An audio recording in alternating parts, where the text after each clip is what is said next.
عمران صاحب، آپ کے خیال سے جو ملکی مفاد میں عمران خان صاحب ہیں ان کو نہیں چاہیے کہ اس اے پی سی میں شرکت کریں، اور جہاں پر دہشت گردی جیسا اتنا بڑا سانحہ ہوا ہے، 100 سے زائد افراد شہید ہو گئے ہیں، تو اس میں ایک یکجہتی کا اظہار کریں اور سب کے ساتھ مل بیٹھیں؟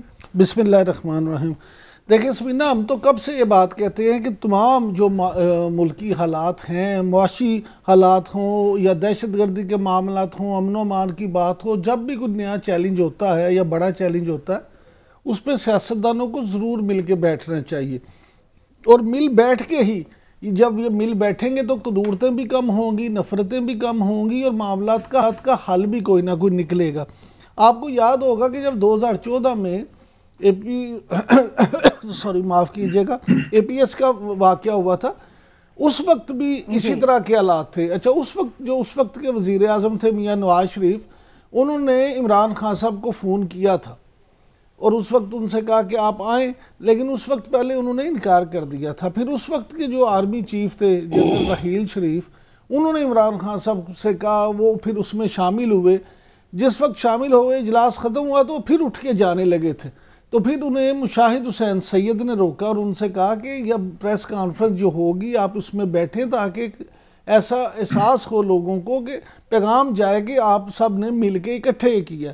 تو انہوں نے کہا جی میں ایک شرط پر بیٹھوں گا کہ آپ وہ جو 4 حلقے تھے وہ کھول دیں، اور کیونکہ وہ دھرنا اس وقت ان کا یہی تھا، اور اس عمران خان صاحب کا پھر وہ مطالبہ بھی میاں نواز شریف نے مان لیا مشاہد حسین سید کے کہنے پہ، اور پھر وہ بیٹھ گئے۔ میں کہتا ہوں کہ اب جو صورتحال ہے، یہ کوئی اے پی ایس سے چھوٹا واقعہ نہیں ہے، اور جو بھی حالات ہوں، جس طرح سے بھی ہوں، آپ کی سیاسی جتنے بھی اختلافات ہوں ایک جگہ، لیکن ملکی مفاد کم از کم مقدم ہونا چاہیے، اور عمران خان صاحب کو خود آگے بڑھ کے اس پہ کہنا چاہیے۔ لیکن عمران صاحب، اگر حکومت اتنی ہی سیریس تھی تو آپ کو نہیں لگتا کہ پہلے ایک سازگار ماحول تو بناتے؟ ایک طرف ان کو بندے پکڑ رہے ہیں، ان کے گرفتاریاں ہو رہی ہیں، عجیب و غریب مقدمات بن رہے ہیں، دوسری طرف کہہ رہے ہیں کہ جی ہاں آئیں ہم بیٹھتے ہیں۔ اگر آپ بٹھانا چاہتے ہیں تو ماحول بھی تو سازگار بنائیں۔ سمینہ، آپ کی بات 1000% ٹھیک ہے، 100% نہیں میں کہہ رہا، 1000% ٹھیک ہے، لیکن آپ اس کو اس طرح سے کیوں نہیں دیکھتی کہ مان لیا یہ حکومت جو ہے نا یہ ٹھیک نہیں ہے، ایک طرف تو ان کو جو ہے نا گرفتار کر رہی ہے، چھاپے مار رہے ہیں، پوری طرح سے دبایا جا رہا ہے، الیکشن نہ کروانے کی پوری کوشش کی جا رہی ہے، اور دوسری طرف دکھاوے کے لیے انہوں نے یہ کہہ دیا کہ خان صاحب آپ بھی آئیں، تو آپ ان کو ایکسپوز کریں، آپ قوم کو بتائیں کہ جی دیکھ لیں ان تمام چیزوں کے باوجود جب ملکی مسئلہ ہے تو ہم آگے ہیں، یہ نہیں ٹھیک۔ لیکن آپ بھی اگر اس میں اس طرح سے شرکت نہیں کرتے تو آپ تو پھر حکومتی ایجنڈے کو پورا کر رہے ہیں۔ ٹھیک ہے، یہ اچھا پوائنٹ ہے چودھری صاحب عمران صاحب کا۔ آپ سمجھتے ہیں کہ پی ٹی آئی کو اگر خان صاحب خود بھی نہیں جا رہے، کوئی وفد بھیج کر، لیکن اس میں شرکت کرنی چاہیے، تاکہ اگر یہ انہوں نے ایک ٹریپ بچھایا ہے کہ اس چیز کے آڑ میں یہ ثابت کر سکیں کہ عمران خان صاحب کو صرف اپنا اقتدار اور سیاست ہی پیاری ہے، تو اس چیز کو وہ زائل کر دیں، ان کو بھیج کے وفد کو، یا خود شامل ہو کر؟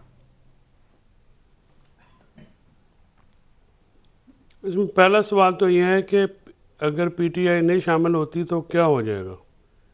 پی ٹی آئی کو جس طرح سے ٹارگٹ کیا گیا ہے، یہ آسان ہے کہنا، اگر 1000% بات درست ہے آپ کی تو پھر نہیں جانا چاہیے۔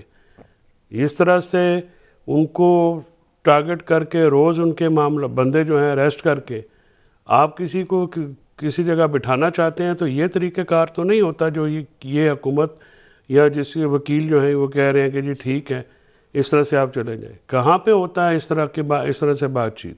اس طرح سے تو جنگ بندی کی جاتی ہے، جنگوں کے دوران بات کرنے میں پہلے ماحول سازگار کیا جاتا ہے، پہلے ٹیبل پہ بٹھانے کے لیے کچھ چیزیں کی جاتی ہیں۔ رات کو جو انہوں نے کیا ہے، اس سے پہلے جو انہوں نے کیا ہے، اس کے بعد کیا جواز بنتا ہے، اور شہباز شریف نے کس نے دعوت دی ہے اے پی سی میں؟ کیا شہباز شریف نے فون کیا ہے عمران خان صاحب کو؟ کیا ان میں سے کوئی وفد گیا ہے ان کو بلانے؟ میڈیا پہ خبر دے کے کہ ہم نے بلایا ہے، کہاں پہ اب باضابطہ دعوت، کہاں پہ دعوت دی گئی ہے؟ یہ تو ایک ہوکس قسم کی بات ہے جس کے اوپر سارے بیٹھ کے تبصرہ کر رہے ہیں۔ ملکی مفادات جو ہوتے ہیں، ملکی مفادات سے آگے کوئی بات نہیں ہوتی، اس میں کوئی دوسری رائے نہیں ہے۔ بالکل صحیح۔ لیکن کیا پی ٹی آئی کے ساتھ جو سلوک روا رکھا گیا ہے، اس پہ تو میں ابھی ڈیٹیل میں بھی بات کروں جو ہے، اس کا کیا طریقہ، یہ اس کا طریقہ کار سازگار ماحول ہونا چاہیے۔ بالکل ٹھیک ہے۔ اطہر کاظمی صاحب، ایک طرف ہم دیکھ رہے تھے کہ ابھی پچھلے ویک میں پورا ایک نیریٹو بلڈ کیا جا رہا تھا حکومت کی طرف سے کہ جیسے دوبارہ جو دہشت گردی منظم ہو رہی ہے اس کی وجہ ہی عمران خان صاحب ہیں، کیونکہ جی ان کے دور میں ٹاکس ہوئیں اور طالبان کو منظم ہونے کا موقع مل گیا، ان کے بندے چھوڑ دیے وغیرہ وغیرہ. تو جب ایک جانب آپ ان کو ذمہ دار ٹھہرا رہے ہیں تو دوسری جانب پھر جب اسی مسئلے کے حل کے لیے ایک اے پی سی بلا رہے ہیں تو پھر اس میں ان کو کیوں انوائٹ کر رہے ہیں؟ یہ اس میں کیا آپ کو کوئی سیاسی منطق سمجھ آتی ہے؟ دیکھیں اس حکومت کی بہت سارے فیصلے، بہت ساری ایسی چیزیں جن کی منطق ابھی تک شاید ان کو خود بھی سمجھ نہیں آئی، لیکن وہ کرتے آ رہے ہیں. آپ نے گزشتہ روز ہی سنا ہوگا کہ اسحاق ڈار صاحب آپ خیراتی اداروں کو کہہ رہے ہیں کہ وہ ڈالر ملک میں لے کے آئیں. تو جب آپ اس نہج پہ چیزیں پہنچ جائیں تو بہت ساری ایسی چیزیں جو آپ کو سمجھ نہیں آتی، لیکن یہ بڑا امپورٹنٹ پوائنٹ ہے کہ جو ہی وہ دھماکہ ہوا جس میں ہماری جوانوں کی شہادتیں ہوئی، اس کے بعد حکومتی موقف کیا تھا یا بیانیہ کیا تھا کہ اس کا اگر کوئی ذمہ دار ہے تو وہ پاکستان تحریک انصاف اور عمران خان ہے، ان کی پالیسیز کی وجہ سے یہ دھماکہ ہوا ہے. تو بھائی ایک واحد شخص، ایک واحد جماعت جو اس چیز کے لیے ذمہ دار ہے جس کی وجہ سے وہاں پہ اتنی بڑی تباہی ہوئی ہے، اس کو بلا کے آپ کیا حل نکالیں گے؟ تو یا تو آپ کہیں کہ وہ جو آپ نے بیانیہ وہاں پہ لیا وہ غلط ہے اور پھر وہ آئیں اور ہم سب مل بیٹھ کے اس کا کوئی حل نکالیں، یا پھر آپ جو ہے پھر ان کو نہ بلائیں، اس لیے کہ آپ تو ویسے ان کو ذمہ دار قرار دے رہے ہیں.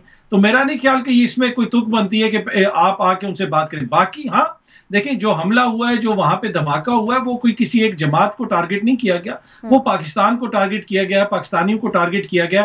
تو ہر کسی کو اپنی انا سے تھوڑا سا آگے نکل کے سوچنا ہوگا. اگر کسی کے ساتھ کوئی تھوڑی سی زیادتی بھی ہوئی ہے، چاہے وہ تحریک انصاف ہے یا کوئی اور جماعت ہے، ان کو اپنی جو زیادتیاں ہیں نا، اپنے اوپر ہونے والی زیادتیوں کو پس پشت ڈالنا پڑے گا. کس کے لیے؟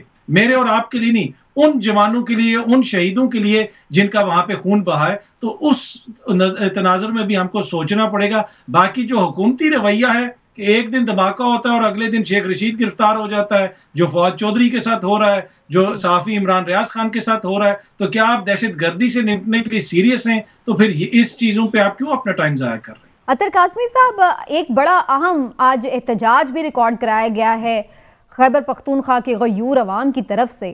اس سے پہلے بھی ہم نے دیکھا کہ ان کی پولیس کی طرف سے بھی احتجاج کیا گیا اور انہوں نے کہا کہ ہمارا خون اتنا سستا نہیں ہے.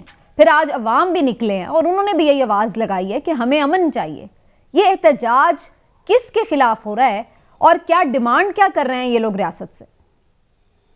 دیکھیں بنیادی طور پہ تو جو ملک کے حالات ہیں ان کے خلاف یہ احتجاج ہو رہا ہے. اس حوالے سے بہت سارے لوگ پہلے بھی کہتے رہے کہ ملک کے اندر خصوصاً اس خطے میں حالات ٹھیک نہیں ہیں، لوگوں کو واپس لایا جا رہا ہے. لیکن ماضی میں بہت ساری معزز شخصیات اس کو ڈینائی کرتی رہیں، ایسی کوئی صورتحال نہیں ہے، یہ غلط بیانیہ ہے، یہ حقائق سے منافی بیانیہ ہے. لیکن اب صورتحال اس نہج پہ پہنچ چکی ہے. جہاں تک خیبر پختونخوا کی پولیس کا احتجاج ہے، یہ میرے لیے بڑی پریشان کن صورتحال ہے. ایک ڈسپلن فورس ہے، اگر وہ اس طرح احتجاج کر رہی ہے، یہ وہ لوگ ہیں جنہوں نے ہماری حفاظت کرنی ہے.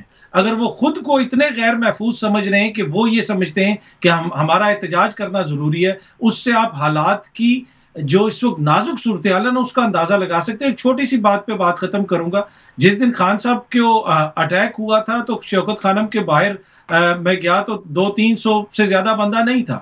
تو میں یہ کہتا ہوں کہ خدا نہ خواستہ خان صاحب کو کچھ ہوتا ہے، کوئی حالات اس طرح کے بنتے ہیں، پنجاب میں شاید وہ رد عمل نہ آئے، لیکن خیبر پختونخوا میں جو رد عمل آئے گا نا وہ بڑا پریشان کن ہوگا اور وہ قطعاً پاکستان کے لیے درست نہیں ہوگا. اس لیے کہ ایک تو پہلے ہی ان کی گریوینسز ہیں، 15-16 سال سے وہاں پہ جو کچھ ہوتا رہا. تو یہ ایسی صورتحال ہے جہاں پہ اپنے ذاتی مفادات کو پیچھے رکھتے ہوئے تمام سیاسی جماعتوں کو پاکستان کے لیے فیصلے کرنے پڑیں گے. عمران صاحب، پی ٹی آئی اور اس کے بھی ہم مختلف رہنماؤں کے بیان بھی سن رہے تھے. اسد کیسر کا بھی ہم نے شروع میں شارٹ چلایا، جو کہہ رہے تھے کہ ان کے دور میں تو دہشت گردی کم ہوئی، نہ ہونے کے برابر واقعات ہوئے. تو اس کا مطلب ہے کہ ان کی پالیسیز ٹھیک تھیں جو بھی تھیں.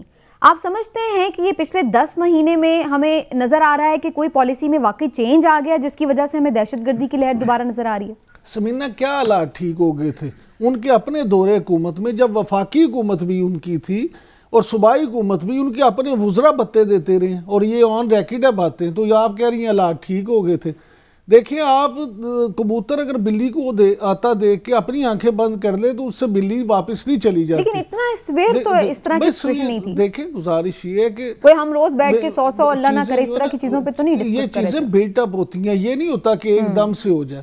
اور اگر یہ اس بات پہ آپ آئیں تو پچھلے دیکھیں 2 ٹینیور تو پی ٹی آئی کی حکومت کے تھے. آج جو وزیر اعظم نے بھی بات کی ہے کہ 417 ارب روپے انسداد دہشت گردی کے لیے دیے تھے, لیکن میں یہ سمجھتا ہوں پھر وہی بات جو ابھی عطر کاظمی صاحب بھی کر رہے تھے کہ یہ بات وقت ان باتوں کا نہیں ہے. اس کو چھوڑ دیں کہ پالیسی کس کی بہتر تھی کس کی کمی تھی. اصل پالیسی اس وقت یہ ہے کہ اگر آپ نے نیکٹا کو مضبوط کیا ہوتا, اگر آپ نے سی ٹی ڈی کو وہاں مضبوط کیا ہوتا, اب کن لوگوں نے نیکٹا کو ادارہ نہیں پراپر بننے دیا, ان کے خلاف بھی کارروائی ہونی چاہیے. کن لوگوں نے سی ٹی ڈی وہاں اس طرح سے نہیں قائم ہونے دی, ان لوگوں کو بھی ہم کر.